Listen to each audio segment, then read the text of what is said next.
Welcome to Unimonks. My name is Namra and I am your sociology educator.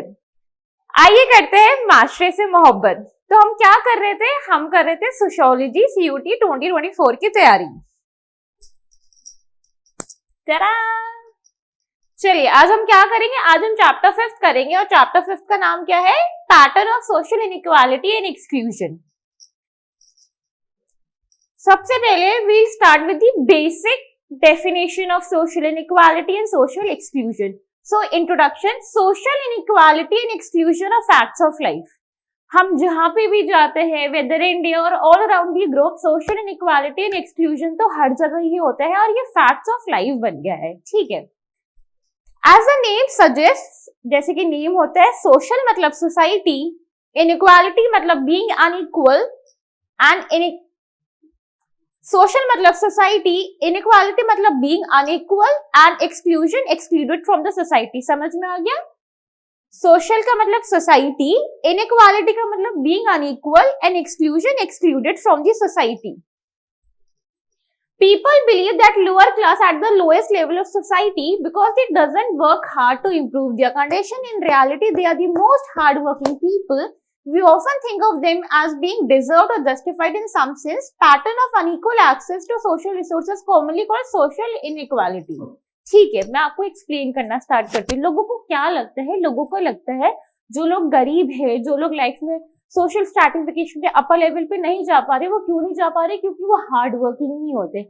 छोटा सा example देके समझाती हूँ। एक मैनेजर है, उसके पास सोशल रिसोर्सेज ज्यादा थे, इकोनॉमिक रिसोर्सेज ज्यादा थे, उसने अच्छे से पढ़ाई करी, उसने ग्रेजुएशन किया, उसने MBA किया और वो किसी अच्छी कंपनी का एक बहुत अच्छा मैनेजर बन गया है। On the other hand there is an auto driver, क्योंकि उसके पास सोशल रिसोर्सेज नहीं थे, उसके पास इकोनॉमिक रिसोर्सेज नहीं थे, वो अच्छे से एजुकेटेड नहीं हो पाया, उसको अच्छी जॉब नहीं मिली, तो इसलिए वो एक ऑटो ड्राइवर बन गया। ऐसा नहीं है कि वो ऑटो ड्राइवर है, वो पूरे दिन हार्ड वर्क नहीं करता, हार्ड वर्क वो भी करता है, बट क्योंकि अनइक्वल डिस्ट्रीब्यूशन हुआ है सोशल और इकोनॉमिक रिसोर्सेज का, इस वजह से वो एक ऑटो ड्राइवर है। ऑल्दो वो भी हार्ड वर्किंग है, बट वो एक ऑटो ड्राइवर है और जो मैनेजर है वो इतनी अपर पोजीशन पे पहुंच गया, ठीक है।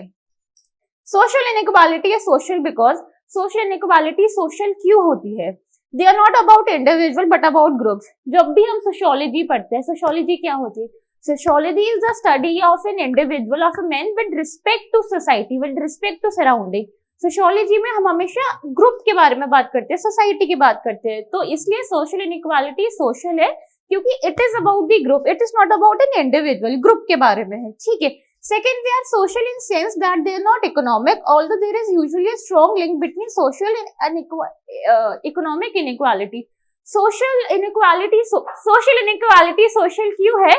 उसमें हम सोशल फैक्टर्स देखते हैं। There is a very common link between social and economic inequality. Social है, सोशल नहीं है, सोशल रिसोर्सेज नहीं है तो इकोनॉमिक रिसोर्स भी नहीं होते, बट हम बेसिकली सोशल फैक्टर्स के ऊपर फोकस कर रहे हैं, ठीक है। And third, they are systematic and structured, there is a definite pattern to social inequalities. Third important point क्या है?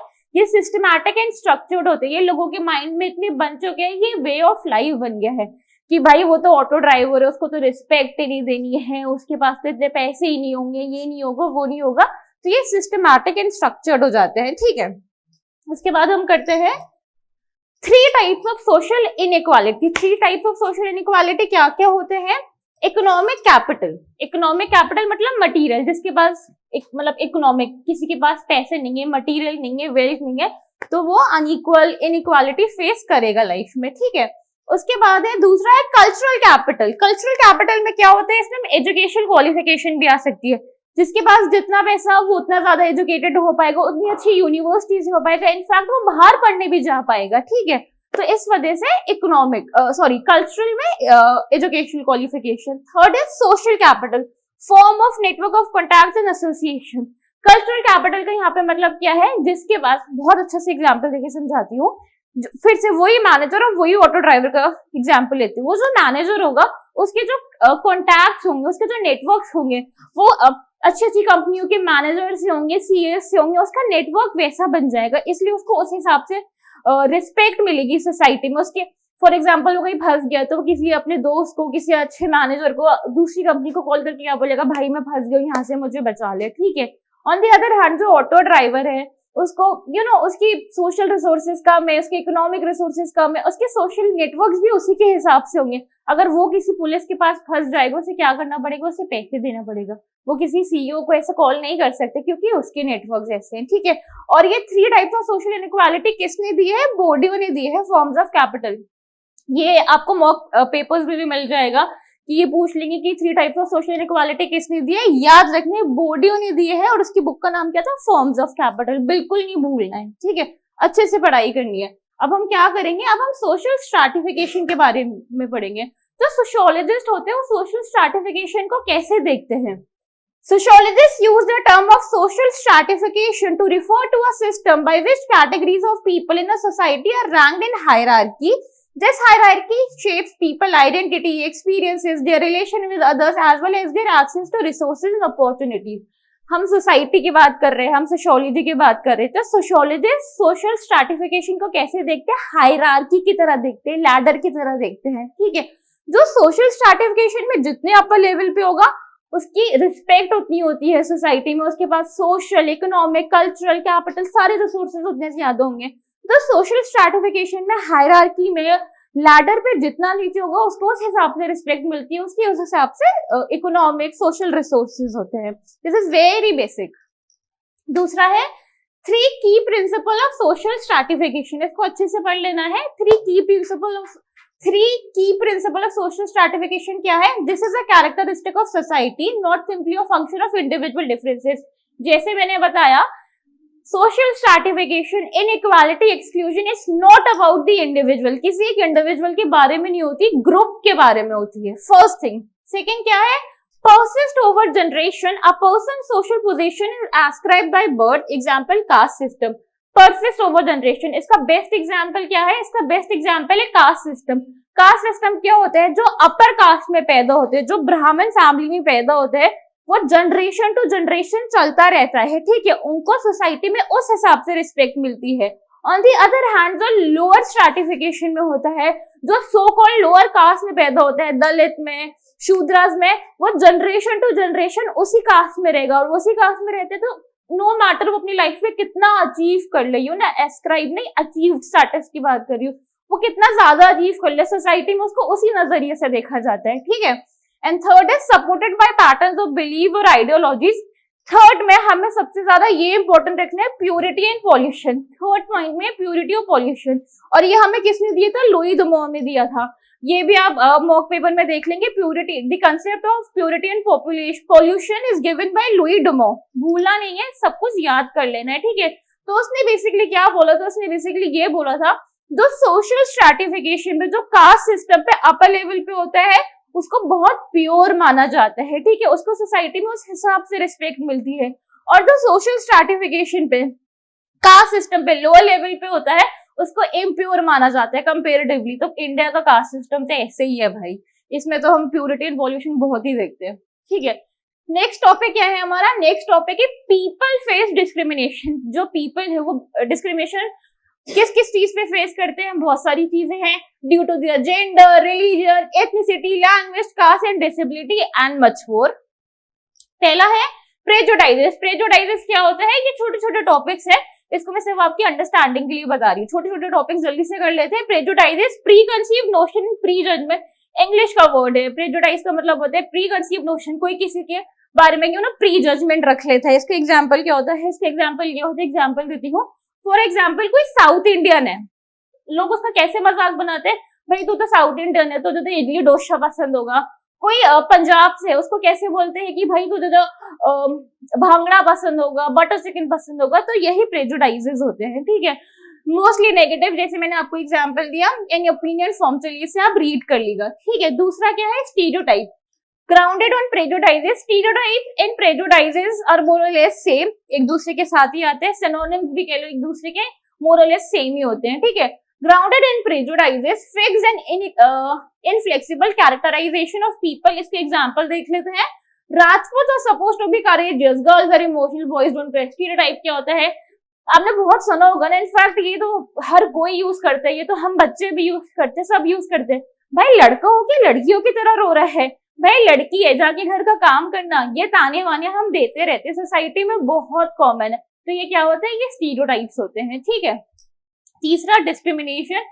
डिस्क्रिमिनेशन का मतलब आपको पता ही है, किसी भी इंडिविजुअल को, किसी भी ग्रुप को सोसाइटी से एक्सक्लूड कर देना। क्या क्या फैक्टर्स पे एक्सक्लूड कर देना मैंने बताया था, due to their gender, due to their religion, due to their social factors, बहुत सारी चीजों की वजह से डिस्क्रिमिनेशन, जब वो डिस्क्रिमिनेट करते हैं, सोशल इनइक्वालिटी आती है, एक्सक्लूजन आता है, ठीक है। अब हम क्या करेंगे, अब हम सोशल एक्सक्लूजन करेंगे। अभी तक हम सोशल इनइक्वालिटी कर रहे थे, अब हम अभी तक हम सोशल इक्वालिटी कर रहे थे, अब हम सोशल एक्सक्लूजन करेंगे। सोशल एक्सक्लूजन क्या होता है, isolating them and exclude them from your group, not giving the opportunities which are given to others except their basic food, clothes, shelter. It is not accidental, it is systematic. Exclusion क्या होता है, हम उनको, individual को, group को main stream group से अलग कर देते हैं। जब उनको मेन स्ट्रीम ग्रुप से अलग कर देते हैं, वो क्या फील करते हैं, वो एक्सक्लूडेड फील करते हैं, वो डिस्क्रिमिनेटेड फील करते हैं। बेसिक चीज देखो, हर इंसान क्यों मेहनत करता है, कोई मैनेजर होगा, वो एक दिन में बहुत अच्छा खाना खाएगा, 7 कोर्स मील खाएगा।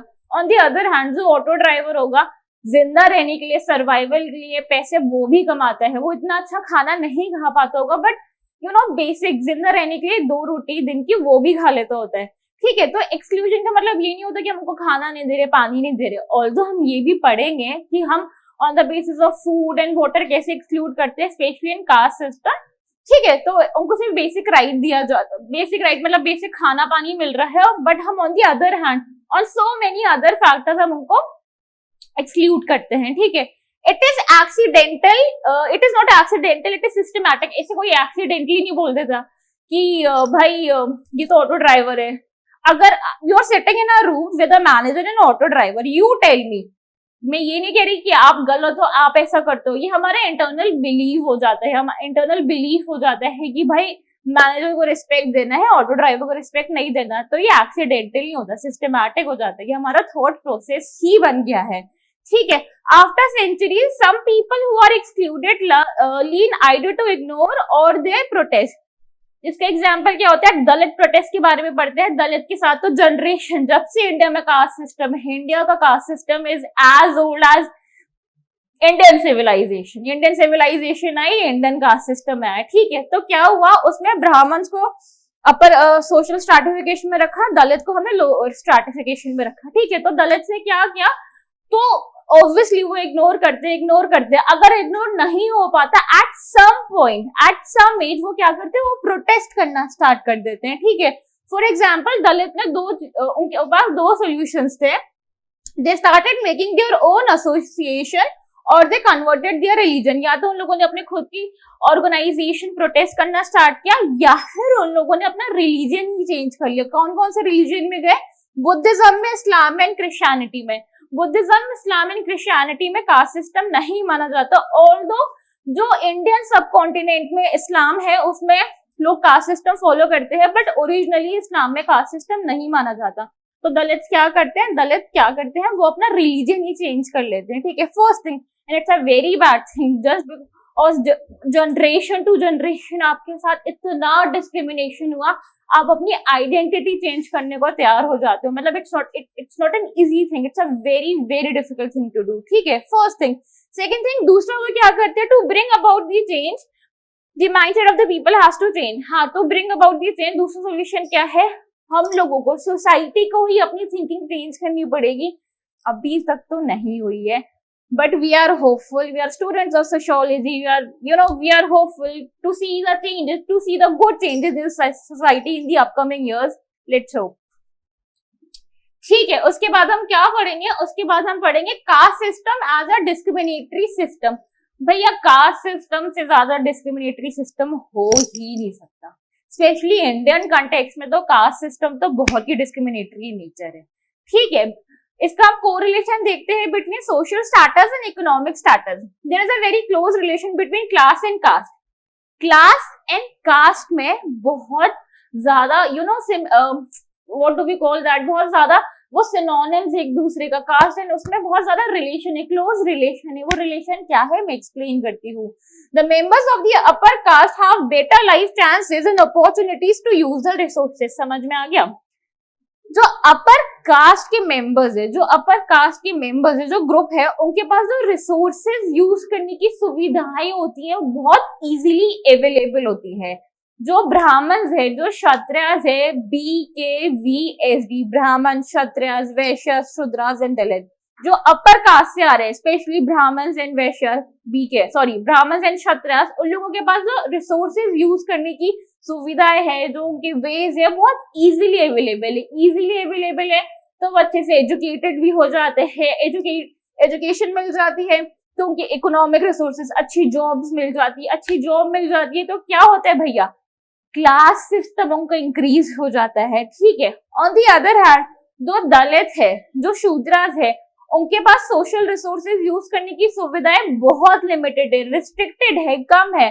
तो वो एजुकेटेड नहीं हो पाते। जब वो एजुकेटेड नहीं हो पाते, उनको अच्छी जॉब नहीं मिलती, और जब उनको अच्छी जॉब नहीं मिलती तो क्या होता है, तो वो क्लास सिस्टम में भी नीचे रहते हैं। कास्ट सिस्टम में तो वो नीचे थे ही, इसी वजह से वो क्लास सिस्टम में भी नीचे रहते हैं। ठीक है। Now it is changing at the macro level in urban areas where Brahmins are peons or clerks while Dalits are doctors and are educated. Urban areas में जब मैं आपको रूरल टू अर्बन माइग्रेशन के बारे में पढ़ाऊंगी तो मैं आपको बताऊंगी माइग्रेटरी पैटर्न्स क्या होते हैं। ठीक है। जो रूरल, जो विलेजेस, जो गांव से लोग अर्बन सिटीज में आके माइग्रेशन कर रहे हैं, यहाँ पे जॉब फैसिलिटीज अच्छी है, एजुकेशन फैसिलिटीज अच्छी है, यहाँ पे कास्ट सिस्टम है, बट लोग ओपनली फॉलो नहीं करते। हर किसी को अपनी फेक शो ऑफ करना है सोसाइटी में, हम तो बहुत अच्छे, हम तो डिस्क्रिमिनेशन नहीं करते। इसलिए यहाँ पे जो दलित है वो डॉक्टर हो सकता है, और जो अपर कास्ट से आते हैं वो थोड़ी सी लोअर क्लास की जॉब्स कर सकते हैं। ठीक है। The mindset of the people has not change, so it is not prevalent at the micro level. But mindset क्या है? माइंडसेट तो यही है, आपने न्यूज़पेपर्स में भी पढ़ा होगा, आपने बहुत जगह पढ़ा होगा, कोई दलित टीचर है, उसने क्या किया, उसने स्कूल में मिड डे मील बच्चों के लिए खाना बनाया है। बट जो टीचर है, गुरु है, गुरु को तो हम कितना ज्यादा रिस्पेक्ट देते हैं, उसने मिड डे मील बनाया है।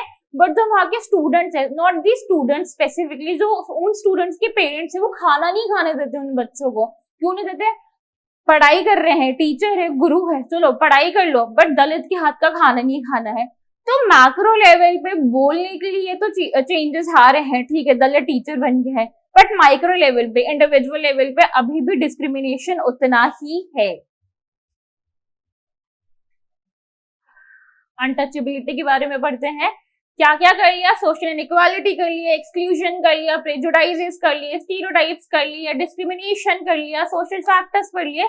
अब हम अनटचेबिलिटी के बारे में पढ़ेंगे, और अनटचेबिलिटी का बेस्ट एग्जाम्पल कौन सा होता है? Caste system. ठीक है। So social practice within the caste system in which members of the lowest caste are thought to be ritually impure to such a limit that they cause pollution by mere touch or even sight. Untouchability का scene क्या होता है, explain करना start करती हूँ। 3 important factors पढ़ेंगे हम इसमें, एक्सक्लूजन पढ़ेंगे। अनटचेबिलिटी का क्या होता है? अगर कोई अपर कास्ट के मेंबर को कोई लोअर कास्ट का टच भी कर दे, टच तो भैया बहुत दूर की बात है, कोई उसको देख भी ले या फिर उस रास्ते से भी गुजर जाए, एक तो उसकी बहुत मार पटाई कर देंगे उस लोअर कास्ट वाले की। और अपर कास्ट वाला क्या बोलेगा मैं तो इम्प्योर हो गया, मैं तो अपने आप को पूरा पूरा सफाई करूंगा, पूरा नहान लूंगा, पूरा नहाऊंगा just to get pure again. ठीक है। तो इसमें 3 डायमेंशन होते हैं अनटचेबिलिटी का। 3 डायमेंशन पढ़ लेते हैं। Exclusion, worst type of exclusion, excluded from the society as the name suggest, आप किसी को एक्सक्लूड कर देते हो सोसाइटी से। ठीक है। They weren't allowed to take water from the wells, pumps or lake that the Brahmin used. They weren't allowed to take part in festival, rituals and ceremonies that other would participate in, and they had to have a part with the buffaloes and cows. तो मैं आपको exclusion को बताती हूँ। एक ना बहुत बहुत सिंपल सी बात है, वो जो ब्राह्मण, जो अपर कास्ट को जो वेल होता है ना, जो कुआं होता है, उसे डिग करने के लिए, उसको खोदने के लिए तो वो लोअर कास्ट से लोग बुला लेते हैं, वेल बन गया, सब कुछ हो गया। बट जो लोअर कास्ट वाले होते हैं ना, वो खुद का वो वेल बनाने के बाद वो उस ब्राह्मण के वेल के आसपास भी नहीं जा सकते। अपर कास्ट क्या मानती है, ब्राह्मण्स क्या मानते हैं कि अगर कोई दलित, कोई लोअर कास्ट का वहां से गुजर भी गया, वो पूरा वेल इम्प्योर हो जाएगा, ठीक है, फर्स्ट थिंग। सेकेंड थिंग, जो दलित है, जो वो रिवर साइड, ये गांव एरिया की बात मैं आपको ज्यादा बता रही हूँ, अगर उनको नहाना भी होता है ना, उनको बफलोज एंड काऊ के साथ नहला देते, यू नो, कि बोलते कि दलित तो इम्प्योर ही, उनके साथ नहा लेंगे तो कौन सी बड़ी बात हो जाएगी। समझ में आ गया एक्सक्लूजन। इसके बाद हम पढ़ेंगे एक्सप्लॉयटेशन। एक्सप्लॉयटेशन, एक्सक्लूजन कर दिया, एक्सप्लॉयटेशन क्या होता है, इंग्लिश वर्ड है, समझ में आ जाएगा। एक्सप्लॉयटेशन मतलब क्योंकि उनको इतना सारा एक्सक्लूड कर रखा है सोसाइटी से, तो वो एक्सप्लॉइट हो ही जाते हैं। एक्सप्लॉइट कैसे कैसे होते हैं, बहुत लो सैलरी मिलती है, लो सैलरी होती है, लो ग्रेड जॉब होती है, कैसी कैसी जॉब होती है, वॉशरूम क्लीन करना, टॉयलेट क्लीन करना, मैनुअल स्कैवेंजिंग के बारे में आपको पढ़ाऊंगी। सारे काम सोसाइटी में किसको अलॉट कर रखे हैं, लोअर कास्ट को, शूद्रास एंड दलित्स को, ठीक है। गिवन उनको ऐसी ऐसी जॉब दी जाती है जो कोई भी अपर कास्ट वाला हो वो तो करने का सोच ही नहीं सकता है, ठीक है। और थर्ड पढ़ लेते हैं ह्यूमिलेशन। एक्सक्लूजन कर दिया, एक्सप्लॉइट हो गया, उसके बाद क्या होता है, ये तो कॉमन सेंस है ना, ह्यूमिलेशन, बेइज्जती फील करता है ना, ठीक है। were not allowed to wear bright clothes full of color, could not use the same roads which Brahmin use। ये सब आप रीड कर लेना, मैं आपको मतलब बता देती हूँ। तो एक स्टोरी बताती हूँ। ये जो मेरी टीचर थी ग्रेजुएशन में, she was on the field, उन्होंने ये खुद से एक्सपीरियंस किया था। तो दो गांव थे, एक ब्राह्मण का गांव था, उससे बहुत दूर, मतलब वॉकिंग डिस्टेंस पे नहीं, थोड़ी सी दूर दलित्स का गांव था, ठीक है। रोड एक ही था, गांव सिस्टम था, रूलर सिस्टम था, ठीक है। जब किसी दलित को उस रोड में, सबसे पहले दलित को क्या बोला जाता था, या तो सुबह, बिल्कुल सांझ की सुबह जाओ, कि अंधेरे के टाइम पे आपको कहीं जाना है वहां चले जाओ, ठीक है, नहीं तो शाम के बाद जाओ। ये माना जाता था स्पेशली उस गांव में कोई ब्राह्मण दलित को देख भी न ले, क्योंकि वो ब्राह्मण इम्प्योर हो जाएगा, फर्स्ट थिंग। सेकेंड थिंग क्या होता था, अगर किसी ब्राह्मण को, किसी दलित को निकलना भी है, उसको अपने सिर पे या तो झाड़ू रखनी पड़ती थी या तो चप्पल रखनी पड़ती थी, just to let other upper caste people know कि वो दलित है, और उसको कोई देख भी नहीं ले, उसको नजरें झुका के चलनी पड़ती थी। तो भाई जब हम इंडियन कास्ट सिस्टम पढ़ते हैं, जब हम सोशल इनइक्वालिटी एंड एक्सक्लूजन की बात करते हैं, तो यहाँ पे तो कोई हदें है ही नहीं। लोअर कास्ट को, लोअर क्लास को ह्यूमिलेट करने की तो हमारे पास कोई हदें है ही नहीं, ठीक है। उसके बाद हम क्या पढ़ते हैं, मैनुअल स्कैवेंजिंग के बारे में आपको जैसे बता रही थी। तो गवर्नमेंट ने क्या किया, उन्होंने एक्ट निकाले, एक्ट का नाम याद करना है, ये पूछा जा सकता है। The Prohibition of Employment as Manual Scavengers and Their Rehabilitation Act 2013। Act का नाम बड़ा है, समझने में बहुत इजी है। इसका मतलब क्या है, इसका मतलब ये है, aims to prohibit and eliminate manual scavenging in India. इसका मतलब ये है कि इंडिया ने मैनुअल स्कैवेंजिंग को ही बैन कर दिया है। कोई इंसान ये खुद से कर नहीं सकता, या फिर कोई दूसरा इंसान किसी को अपॉइंट नहीं कर सकते ये काम करने के लिए, ठीक है। ये काम कौन करते हैं, सेंसस से जो रिपोर्ट आई थी, 97% मैनुअल स्कैवेंजर्स दलित ही होते हैं, क्योंकि वो लोअर कास्ट से है, तो सोसाइटी ने ऐसे ही मान लिया, तो ये काम तो दलित या शूद्रास का ही है। अब इंडिया में बैन होने के बाद भी अगर हम न्यूज़पेपर फॉलो करते होंगे, आपको करना चाहिए, सीयूटी निकालना है भाई, न्यूज़पेपर फॉलो करो, जीके पढ़ो, करंट अफेयर्स पढ़ो, सब पढ़ो। और अगर आपको लग रहा है कि नहीं हो पा रहा, उसके लिए यूनिमॉन्क्स की फैकल्टी है, आप यूनिमॉन्क्स को फॉलो करो, यहाँ पे आपको सीयूटी 2024 इतना इजीली हम करवा देंगे, don't worry, we have got your back, don't worry, ठीक है, वी आर विद यू। तो मैं क्या बता रही थी, मैनुअल स्कैवेंजिंग के बारे में बता रही थी। मैनुअल स्कैवेंजिंग, हाँ, तो अगर आप न्यूज़पेपर फॉलो करते हैं, जो आपको करना चाहिए, आप पढ़ेंगे। बैन होने के बाद भी इंडिया में आप सेंसस की रिपोर्ट पढ़ोगे, रिपोर्ट भी छोड़ो, आप नॉर्मल न्यूज़पेपर में पढ़ोगे, मैनुअल स्कैवेंजर्स की वजह से अभी भी इतनी डेथ होती है, बैन होने के बाद भी हो रहा है। आप बोलोगे मैम फिर ये क्यों हो रहा है, अगर ये बैन हो गया तो भाई क्लीन कौन करेगा? गवर्नमेंट ने इनिशिएटिव तो निकाल दिया है, गवर्नमेंट उसको अच्छे से देख भी रही है, गवर्नमेंट उसको चेक भी कर रही है। तो करप्शन भी हर जगह है और डिस्क्रिमिनेशन भी हर जगह है, ठीक है। तो महात्मा गांधी ने क्या बोला था, महात्मा गांधी ने दलित को हरिजन बोलना स्टार्ट किया था। हरिजन का मतलब क्या होता है, children of God.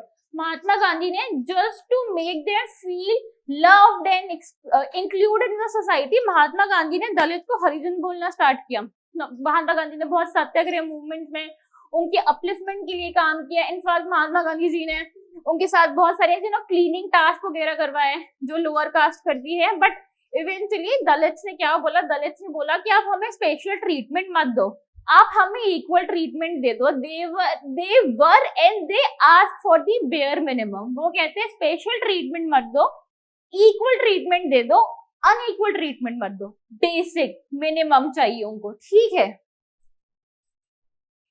Some aspects in laws addressing caste and tribe discrimination are, ये भी याद कर लेना है। ये आप मॉक पेपर देखेंगे जो मैं आपको करवाऊंगी इवेंचुअली क्लासेस के बाद, हम मॉक पेपर देखेंगे, टेस्ट पेपर्स देखेंगे, तो आपसे पूछ लेंगे, कोई एक्ट का नाम पूछ लेंगे, कोई स्टेटमेंट पूछ लेंगे, कौन सा एक्ट है, डोंट वरी हम कर लेंगे ये। कास्ट डिसेबिलिटी रिमूवल एक्ट 1850, 1850 में lower caste to get educated, ये क्यों निकाला था, lower caste to get educated, first thing. Second, abolition of untouchability, article 17, untouchability को बैन कर रखा है under article 17 if practice punishable by law. Third is prevention, ये लास्ट ईयर ही पूछा गया है ये this one, prevention of atrocities act 1889। इस एक्ट का परिभाषा क्या है, the act the Brahmin carried out on the lower caste, that is example beating them, not letting them wear bright colour. तो प्रिवेंशन ऑफ एट्रोसिटीज, ऐसा ना हो इसलिए प्रिवेंशन ऑफ एट्रोसिटीज एक्ट निकाला गया है, ठीक है। And constitutional amendment act 2000 pass, the 93rd amendment, it is to do with the education and no one can be devoid of education. ये क्यों निकाला गया है कि no one can be devoid of education, education for all. समझ में आ रहा है इतना? नहीं समझ में आ रहा है कॉमेंट सेक्शन में पूछिए, आपको सारे उत्तर वहीं मिल जाएंगे, ठीक है। उसके बाद हम क्या करेंगे, उसके बाद हम करेंगे कुछ सोशल ऑर्गेनाइजेशंस थी, हमें डीप में नहीं पढ़ना है, हमें एक बार रीड करना है, नाम याद करना है, क्योंकि ये पूछा जा सकता है कौन सी सोशल ऑर्गेनाइजेशन थी, या तो कौन सा प्रोटेस्टर था, कौन सा थिंकर था, कौन सा एक्टिविस्ट था जो इस एसोसिएशन से एसोसिएटेड था। जल्दी जल्दी से कर लेते हैं। Satyashodhak Samaj, truth seeker society mainly for Dalits and women by Jyotiba Phule, Jyotiba Phule ने निकाला था ये। ब्रह्मा समाज राजा राम मोहन रॉय ने निकाला था।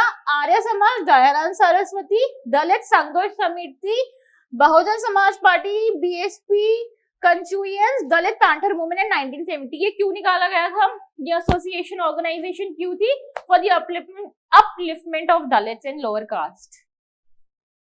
ओबीसी, ओबीसी क्या होता है, ओबीसी हमने पढ़ा ही होगा, other backward classes. Other backward classes में क्या है, is the term used to identify a section of society which is socially and educationally disadvantage.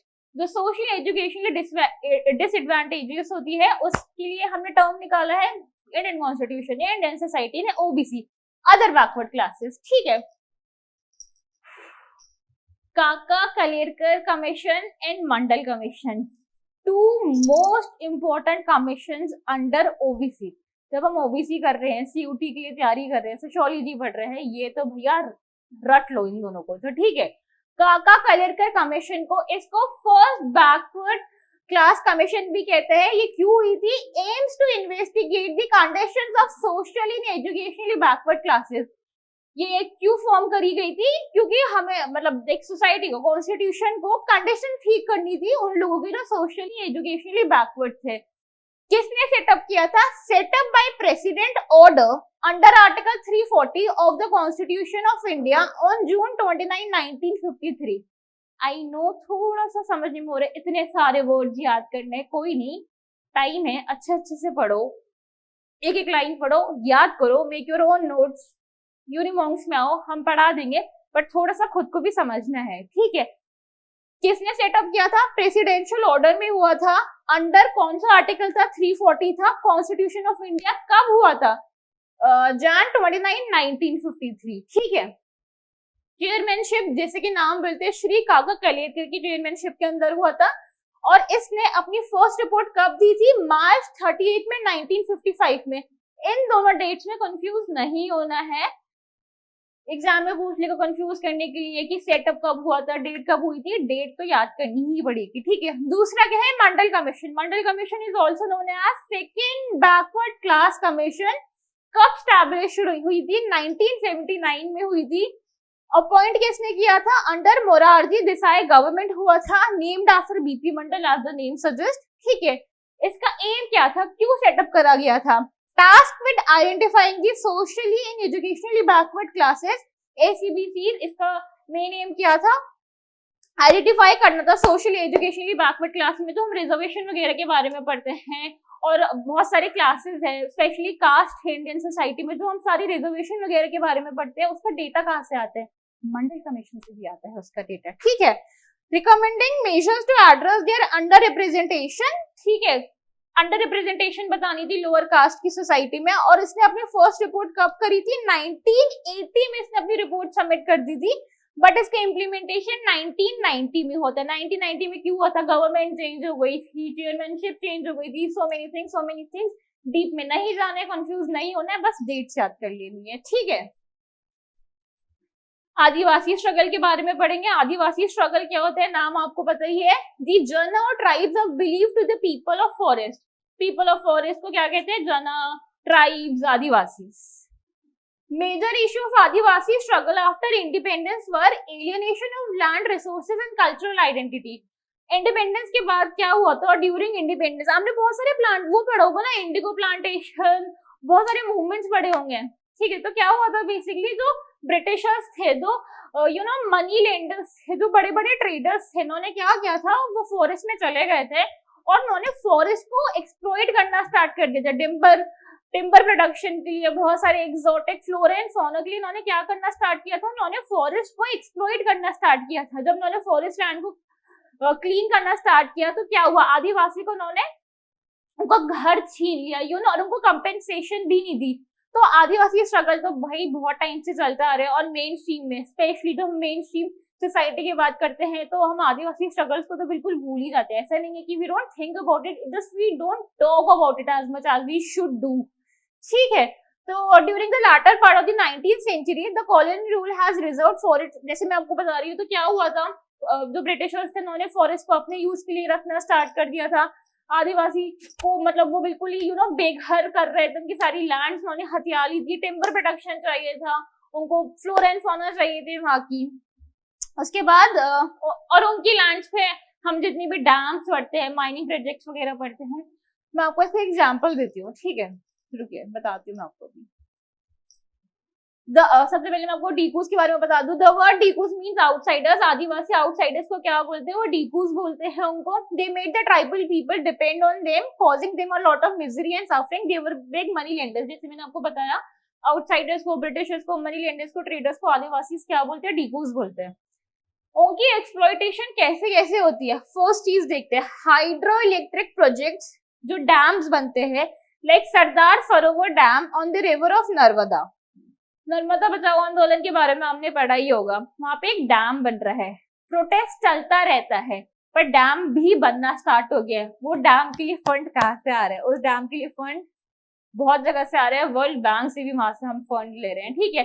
तो आप बोलोगे कि मैम अच्छी बात है ना, डैम बन रहा है, बहुत अच्छी बात है कि इंडिया इकोनॉमिकली और दिस एंड दैट इतना ज्यादा हाई लेवल पे जा रहा है, that is true. But when we talk about development of the country, development of the society, we cannot just take one thing into perspective. हम ये नहीं देख सकते कि डैम बन रहा है तो इकोनॉमिकली हम बहुत अच्छे जा रहे हैं। What about those tribes जिनका वो घर था? What about those people? What about the flora and fauna, vegetation and aquatic life का क्या होगा वहाँ पे? Nobody thinks about that ना। So that is what capitalism is all about. You just need to have the money in the society. Nobody is thinking about the society. ठीक है, first thing, Polavaram dam on the river of Godavari दूसरा dam का example है। Tribal begin, tribal क्या करते हैं, ठीक है, या तो वो एक्सप्लॉइट होते रहते हैं, बट एक हद तक जब एक्सप्लॉइट नहीं होते तो बस अपने लेवल पे छोटे छोटे प्रोटेस्ट करना स्टार्ट करते हैं, ऑर्गेनाइजेशंस बनाना स्टार्ट करते हैं। और इसके बेस्ट एग्जांपल क्या है? स्टेट फॉर्मेशन हुई थी झारखंड, उत्तराखंड एंड छत्तीसगढ़। सिर्फ 3 स्टेट के नाम याद कर लेना है, ये याद कर लेना है। ट्राइबल प्रोटेस्ट की वजह से हुआ था, क्यों हुआ था, कैसे हुआ था, इतना डीप में नहीं जाना, बिल्कुल ही भूल जाओगे नहीं तो सब कुछ, ठीक है।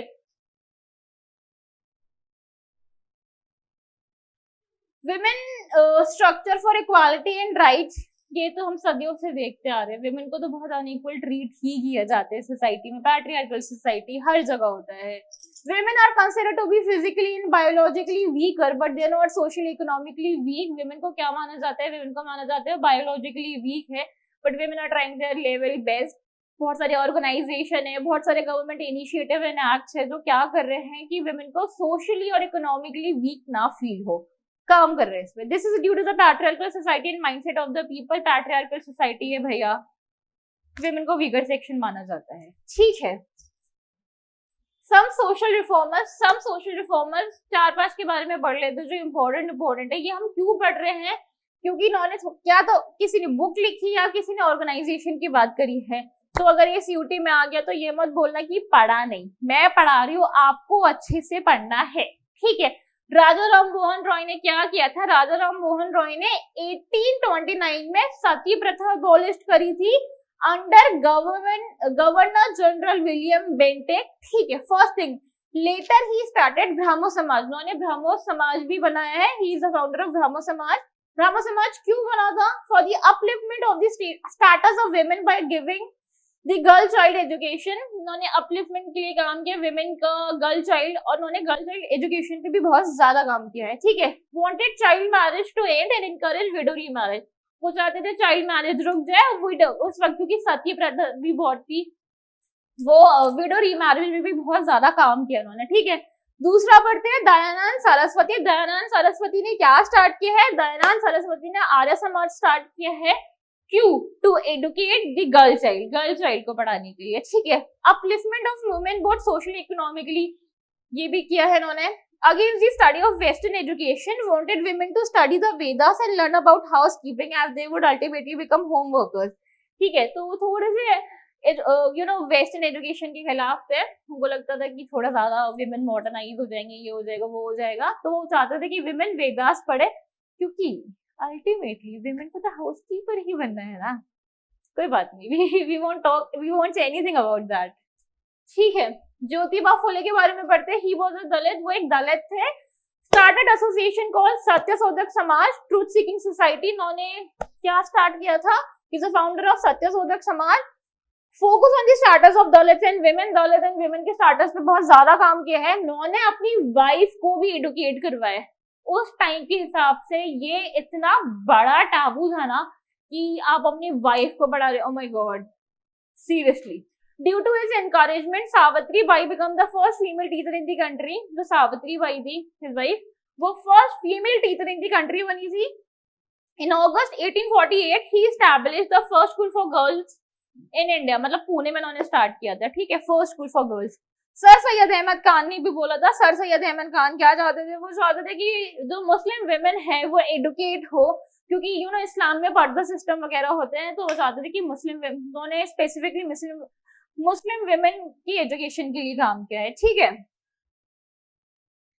ताराबाई शिंदे को अच्छे से पढ़ना है. ताराबाई शिंदे ने क्या लिखा था? उन्होंने स्त्री पुरुष तुलना, ये उनकी बुक का नाम है. कब लिखी थी? 1882 में लिखी थी. which spoke about how men treated women. Patriarchal society की वजह से जैसे मेन वुमेन को ट्रीट करते हैं, उन्होंने इस वजह से लिखी थी. वो चाहती थी वुमेन को इंपॉर्टेंस मिले सोसाइटी में. ठीक है. बेगम या शकावत हुसैन सुल्ताना ड्रीम लिखी थी. कब लिखी थी? 1915 में लिखी थी. बहुत ही अच्छी बुक है. कभी आपको टाइम मिले, स्पेशली आफ्टर ये सीयूटी से पढ़ने या तो समरी ही पढ़ लेना. उन्होंने इसमें रोल रिवर्स कर दिए थे. जो मेन थे, जो आदमी थे, वो सारे औरतों का काम करते थे. घर का काम करना, बच्चों को देखभाल करना, खाना बनाना, ये सारे काम. और जो विमेन थी, जो औरत थी, वो बाहर जाती थी कमाने के लिए, जॉब्स करने के लिए. तो सटायर है, बहुत अच्छी, बहुत फनी सी है, बट ऑब्वियसली बहुत डीप है. अच्छा लगेगा पढ़ के, इसको पढ़ना कभी. ठीक है. ये बता दिया. ठीक है. जल्दी से कराची सेशन ऑफ 1931 कर लेते हैं. इसमें सिर्फ 4 इंपॉर्टेंट पॉइंट्स हमें याद रखने हैं. तो कराची सेशन क्यों हुआ था? कराची सेशन के कुछ उसमें जो प्रोविजंस थे, उसमें सजेशंस की बात हुई थी, वो पढ़ लेते हैं. Everyone is equal in the eyes of law irrespective of their religion, caste, language and sex they belong to. Untouchability हटानी थी, डिस्क्रिमिनेशन हटाना था. कराची सेशन होता 1931 में. और ये इसके प्रोविजन, ये इसके अमेंडमेंट्स कह रही हूँ, ये उसके सजेशंस थे. ठीक है. Women should be allowed to hold position in society and government jobs, not taking in account their. Women को इक्वली जॉब मिलनी चाहिए, गवर्नमेंट सेक्टर में, प्राइवेट सेक्टर में. उनको डिस्क्रिमिनेशन नहीं मिलनी चाहिए just because they are women. Universal adult franchise should be allowed to vote irrespective of their caste, religion, etc. Universal adult franchise क्या था? कि इनिशियली सिर्फ मेन वोट कर पाते थे, विमेन को बहुत लेट मिला है, विमेन को कम मिला है। कमेंट सेक्शन में बताइए, मैं सबके आंसर्स पढ़ती हूँ, किस बच्चे को कितना आता है। विमेन को वोटिंग राइट्स कम मिलना स्टार्ट हुआ है, ठीक है। इंडियन पर्सपेक्टिव में all women should have a right to vote, right to stand for any office और एनी जॉब दे टेक, ठीक है। विमेन को मतलब राइट मिलना चाहिए कि वो सोसाइटी में अपना स्टैंड ले सके, कोई भी जॉब वर्क कर सके, ठीक है। कराची सेशन 1931 भी हमने पढ़ लिया। इसके बाद क्या है, डिफरेंटली एबल। डिफरेंटली एबल को डिसेबल भी कहा जाता है, but you know society specially government is working to change the name. Name change करने का मतलब यही नहीं है हम बहुत अच्छा मतलब कुछ नाम दे रहे, नेम चेंज करने का मतलब डिसेबल किसने रखा था भाई ये नाम? नेम कैसे कैसे अब यूज कर रहे हैं हम, people with special care, differently able, अब हम ऐसे ऐसे न्यू टर्म्स ला रहे हैं, ठीक है। It is biologically given genetic, या तो ये जेनेटिक होता है, यू नो पढ़ते जेनेटिक होता है ये, कैन बी ड्यू टू, या तो वो जेनेटिक होता है या तो कोई एक्सीडेंट की वजह से होता है। ब्लेम किस पे जाता है, यू नो इंडियन सोसाइटी में ना बहुत लोग ये बोलते हैं कि जो इस जन्म में डिफरेंटली एबल पैदा होता है कि पिछले जन्म की कर्म है, इस वजह से ऐसा पैदा हुआ है। लोगों को बहुत सिंपैथी देते हैं, बहुत पिटी देते हैं, उनको इक्वल या तो बिल्कुल ही डिस्क्रिमिनेट करेंगे या तो बिल्कुल इक्वल तो करेंगे नहीं, बहुत ही डिफरेंटली ट्रीट करेंगे, अनइक्वल ट्रीट करेंगे, या तो बहुत ही पिटी दिखाएंगे, सिंपैथी दिखाएंगे। इक्वल ट्रीटमेंट तो कोई देता ही नहीं है भाई। Disability is linked with their self perception, firstly independent whether they have a proper perception of themselves.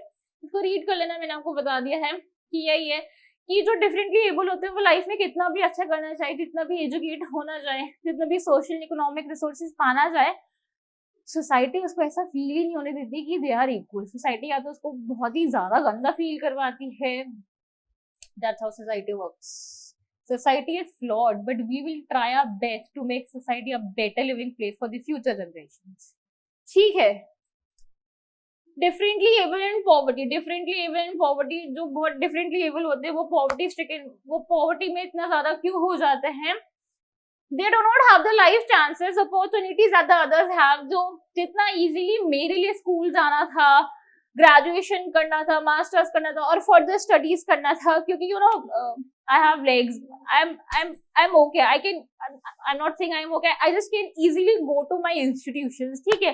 On the other hand, कोई डिफरेंटली एबल है, a person who cannot work, उसके लिए खुद से स्कूल जाना, इंस्टीट्यूशन जाना कितना ज्यादा डिफिकल्ट होगा ना। इस वजह से उनको रिसोर्सेज इजीली एक्सेसिबल नहीं है, पार्ट्स उनके पास इतनी इजीली एक्सेसिबल नहीं है, तो क्या होता है, तो वो पॉवर्टी में हो जाते हैं, ठीक है।